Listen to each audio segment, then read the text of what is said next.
Salam sejahtera, terima kasih karena bersama dengan saya di Nazilin Unity Channel. Karma untuk Muhyiddin. Dulu dia punca Sheraton, langkah Sheraton, kini ditikam dari belakang. Kesian jugalah kan bila mendengar dan melihat dalam Perhimpunan Agung Tahunan Bersatu, Muhyiddin diserang oleh penyokong sendiri. Berpekik di sana sini, kecoh di sana sini, sewaktu dia pula berucap. Tiada apa yang pelik apabila wujud komplot untuk menjatuhkan Tan Sri Muhyiddin Yassin sebagai Presiden Bersatu. Dan ini tidak dapat dinafikan. Muhyiddin sendiri menyebutnya dalam ucapan. Dia mengesahkan ada rancangan untuk mahu menurunkan beliau sebagai Presiden. Jadi itu satu kesilapan besar Muhyiddin. Kenapalah dia sebut itu dalam perhimpunan?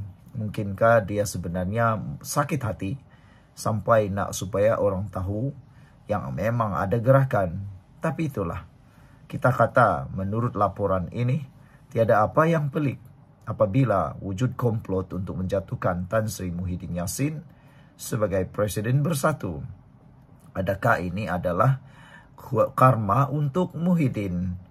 Naib Pengerusi DAP Johor, Sheikh Umar Baghrib Ali berkata, malah tidak ada yang pelik apabila wujud surat layang sewaktu Perhimpunan Agung Tahunan Bersatu yang mahu Muhyiddin meletakkan jawatan. Kata beliau, apa yang perlu dilakukan oleh Muhyiddin adalah duduk sejenak dan muhasabah diri. Bagaimana beliau sendiri pernah menggerakkan langkah Sheraton untuk merampas kuasa Putrajaya. Tidak ada apa yang pelik yang apabila Tan Sri Muhyiddin Yassin mendakwa ada gerakan mengutip tanda tangan untuk mendesak beliau turun dari mengemudi Bersatu. Sebelum kita teruskan ulasan ini, jangan lupa tinggalkan komen Anda dengan tanda pagar kami benci pengkhianat. Sebelum itu, izinkan saya kongsikan dulu kepada Anda semua, ini terapi imun Transufactor for Life. Terapi imun yang mendidik, mengajar, dan menguatkan imun badan kita serta menyeimbangkan imun badan kita sehingga 400%. Secara umum dan ringkasnya, apabila imun badan kita lemah, apabila imun badan kita jadi bodoh, apabila imun badan kita tidak seimbang, kita kena penyakit dan sukar sembuh daripada semua jenis penyakit. Tetapi terapi imun ini mengajar, menguatkan, dan mendidik imun badan kita dan juga menyeimbangkan imun badan kita sehingga 400%. Dan apabila imun badan kita sudah kuat, bijak, dan seimbang, imun badan itulah yang akan bertindak menghapuskan semua akar penyakit yang ada dalam tubuh badan kita yang mungkin tersembunyi selama ini. Produk ini lulus KKM halal dan diperakui oleh dokter-dokter di seluruh dunia. Kalau Anda sudah bertahun-tahun berdoa untuk masalah kesehatan Anda, mungkin ini jawaban yang Tuhan hantar untuk Anda semua. Saudara, dapatkan produk ini melalui nomor telepon saya yang tertera WhatsApp saya.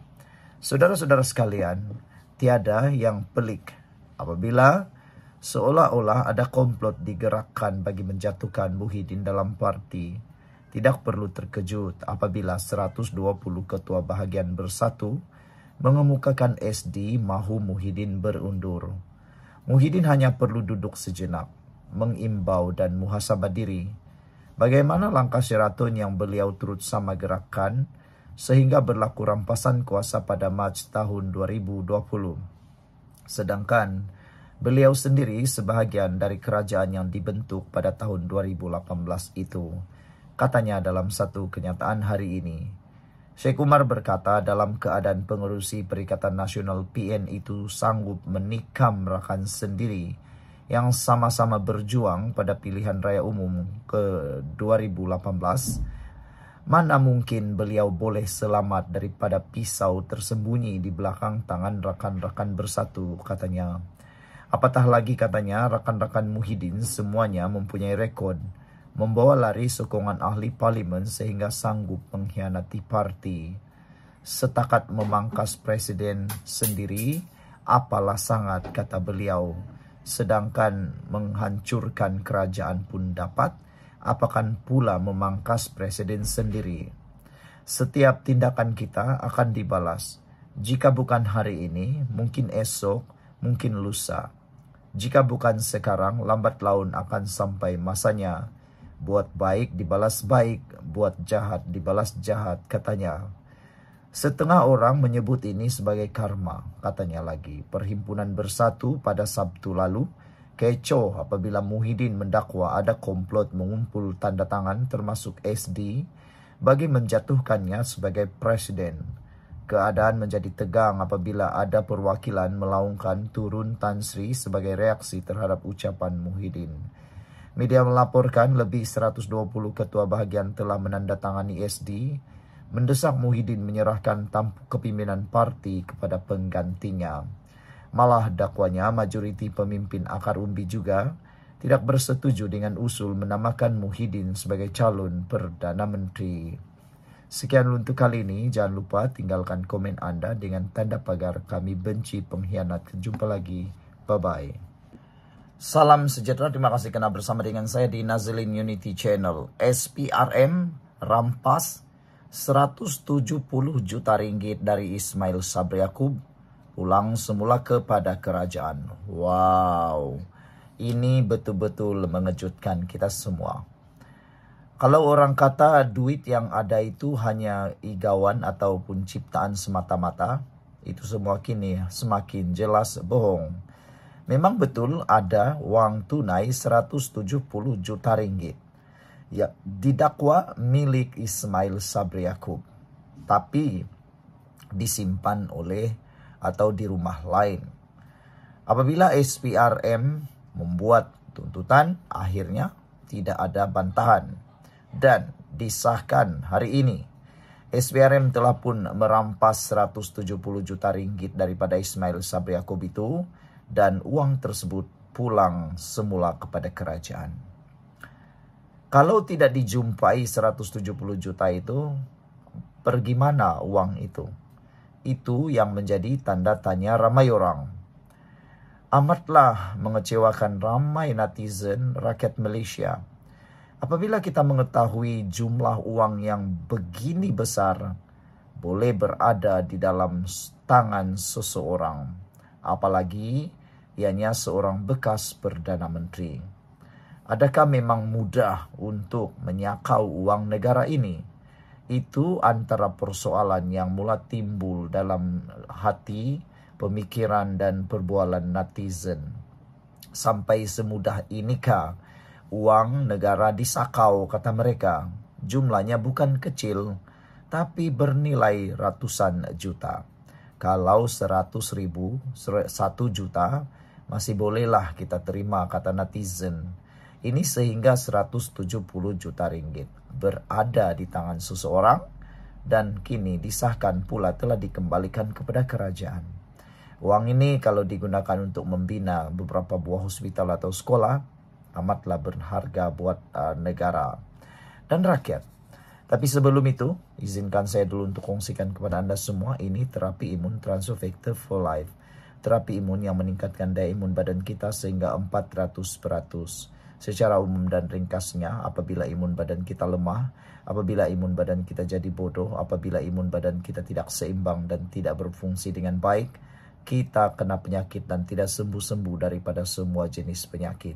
Tetapi dengan terapi imun ini, mengajar, mendidik, dan juga menguatkan imun badan kita, serta menyeimbangkan imun badan kita, maka kita akan sembuh daripada penyakit. Kerana imun itulah yang akan menghapuskan semua akar penyakit yang tersembunyi di dalam tubuh badan kita. Apabila imun badan kita menghapuskan semua akar penyakit itu, maka kita jadi sembuh daripada semua jenis penyakit itu. Produk ini lulus KKM, halal, diperakui oleh doktor-doktor di seluruh dunia dan juga di Malaysia. Cepat dapatkan produk yang hebat ini melalui nombor telefon saya yang tertera. Produk ini lulus KKM. Saudara-saudara sekalian, mungkin Anda sudah berdoa bertahun-tahun untuk penyembuhan Anda atau masalah kesehatan Anda. Mungkin ini jawaban kepada masalah doa, masalah penyakit Anda yang Tuhan hantar untuk Anda hari ini. Saudara-saudara sekalian, Suruhanjaya Pencegahan Rasuah Malaysia SPRM telah pun merampas sejumlah wang tunai 170 juta ringgit yang dikaitkan dengan bekas Perdana Menteri Datuk Seri Ismail Sabri Yaakob dan bakal dipulangkan semula kepada kerajaan hari ini. Ketua Pesuruhjaya SPRM Tan Sri Azam Baki berkata, perkara itu diputuskan selepas Ismail Sabri tidak mencabar permohonan pihak pendakwaan untuk melucut hak wang tunai berkenan. Saya ingin memaklumkan bahawa sebutan kes pada 8 September semalam di mana pihak responden tidak mencabar permohonan SPRM untuk pelucutan hak sejumlah wang berjumlah lebih kurang 170 juta ringgit, katanya. Dan ini bermakna secara rasmi wang ini adalah milik hak kerajaan. Menjadi hak milik kerajaan. Proses untuk memasukkan wang akan dimulakan hari ini dan mungkin akan dalam tempoh terdekat akan masuk ke dalam akaun kerajaan. Katanya dalam sidang media di Ibu Pejabat SPRM hari ini. Beliau menambah pihak Timbalan Pendakwa Raya belum lagi membuat sebarang keputusan sama ada untuk menuduh mana-mana pihak dalam kes ini. Semalam Mahkamah Session diberitahu bahawa Ismail Sabri dan bekas setiausaha politiknya Datuk Muhammad Anwar Muhammad Yunus tidak berhasrat untuk mencabar permohonan pihak pendakwaan untuk melucut hak wang tunai lebih daripada RM169 juta yang disita SPRM. Sekian untuk kali ini. Jangan lupa tinggalkan komen Anda. Bye-bye.